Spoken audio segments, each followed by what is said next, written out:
Sir मैं ये कह रही थी कि अब मैं जाऊं। कहाँ जा रहे हो?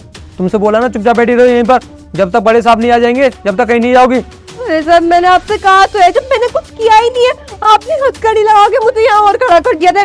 पर यहाँ पे ना कोई लेडीज कांस्टेबल भी नहीं है, ऐसे अच्छा नहीं होता। आप बिना लेडीज कांस्टेबल के लेडीज को ऐसे नहीं अरेस्ट कर सकते। तेरे लिए अच्छा है ना अगर लेडी कांस्टेबल नहीं है। अगर लेडी कांस्टेबल होती ना तो तुझे खाली नहीं बैठने देता, डंडे पड़वाता तुझ पर डंडे। अटेंड। जैन सर। इन्हों क्यों अरेस्ट कर रखा है?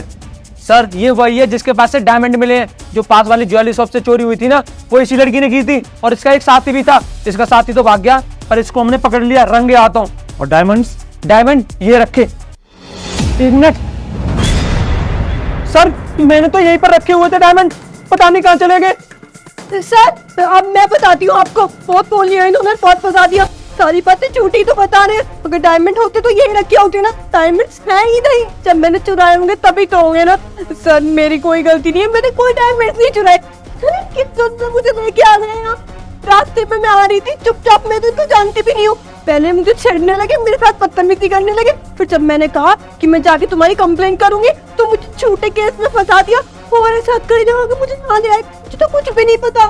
सर कितना झूठ बोल रही है, पागल पागल हो गया क्या? तुझे पता है वो एक डीएसपी है, उनके सामने तू ऐसी बात कर रही है, मेरी वर्दी उतर जाएगी। उन्होंने एक्शन भी ले लिया तो। हाँ तो वर्दी उतर जानी चाहिए आप जैसे लोगों की। आप जैसे लोगों को ना कानून में रहने का कोई हक नहीं है। सर इन जैसे लोगों की वजह से ना लोगों का विश्वास उठ गया पुलिस से। पुलिस होती है हमारी रक्षा के लिए, ना कि हमें परेशान करने के लिए। नहीं सर ये बिल्कुल झूठ बोल रही है, मैं अपनी माँ की कसम खाता हूँ। मैंने हीरे इसी से जब्त किए थे और यहाँ पर रखे हुए थे, पर मैं फोन पे बात कर रहा था आपसे तो अचानक अभी देखा तो यहाँ पर हीरे नहीं है। सर मैं कसम खाता हूँ मैंने यहीं पर रखे थे हीरे।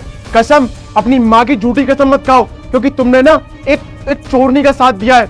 और हाँ मुझे अच्छे से पता है करोड़ों के डायमंड थे वो, तो डेफिनेटली ना तुम्हारे मन में लालच आ गया होगा। और एक बात बताओ, हम ना इनको कोर्ट लेकर जाएंगे, क्या दिखाएंगे वहाँ पे? तुम्हारी कसम दिखाएंगे वहाँ पर उनकी।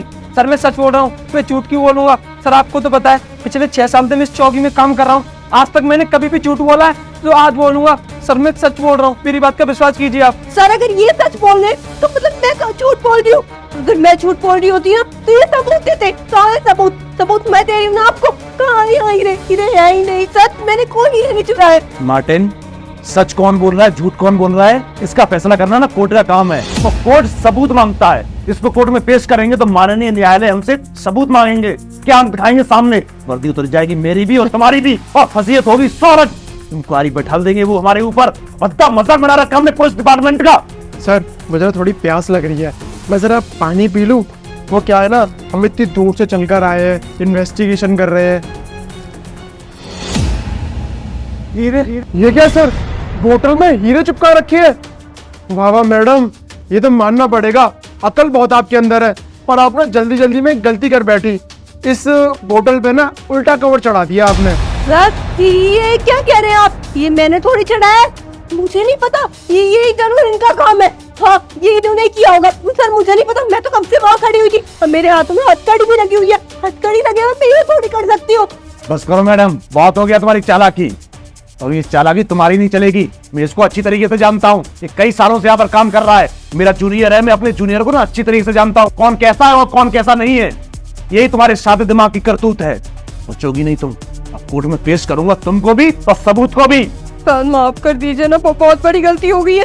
मेरी जिंदगी की सबसे बड़ी गलती हुई जो मैंने ये हीरे चुराए उन लोगों के कहने पे। सर उनकी ना पूरी गैंग चलती है, वो ऐसे ही चोरियां करवाते हैं लोगों से जबरदस्ती। अगर हम लोग मना कर देते ना तो जान से मारने की धमकी देते हैं। हम क्या करें सर, हमारा परिवार भी तो है, पता है उनके ऊपर भी हमेशा खतरा बना रहता है, इसलिए हम लोग ना उनकी बात मान लेते हैं। तो प्लीज आप मुझे माफ कर दो, आप जैसा कहेंगे ना मैं वैसा करूंगी। चुप कर, तुम्हें माफी बिल्कुल भी नहीं मिलेगी। जैसे मुझे उनसे हमारा रोज सामना होता है, तुम कसमें खाते हो झूठी वूटी और हम तुम कैसे छोड़ दे? नहीं छोड़ सकते सर, इसको छोड़ना नहीं है। अगर आज इसको हमने छोड़ दिया ना फिर आगे जाके फिर चोरी करेगी, ये जिंदगी में भी नहीं सुधरेगी कभी भी। सही कह रहे हो तुम, चिंता मत करो। वैसे ना जब ये डायमंड्स को वहाँ पर लगा रही थी तो हमने देख लिया था, पर हमने इंतजार कर रहे थे ये कितने हद तक गिर सकती है और कितनी बड़ी झूठी है। बेटा हेडक्वार्टर ले जाके इतनी कर्री तरीके से इन्वेस्टिगेशन करेंगे ना तुम्हारे साथ और पूछताछ करेंगे, पूरी गैंग निकल कर बाहर आएगी।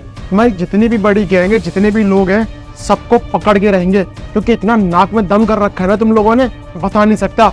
लोग डरते हैं, क्यों? क्योंकि अगर उन्होंने 9 बजे के बाद भी दुकान खोल कर रखी है ना, तो शायद हो सकता है कि उनके साथ लूटपाट ना हो जाए। और ये देखो, तुम्हें पुलिस का भी डर नहीं है, तुम बेखौफ होकर चोरियां करते हो। पर अब नहीं, क्योंकि यहाँ पर ना अनुज सर आ गए और अनुज सर ना सबकी खटिया खड़ी कर देते हैं।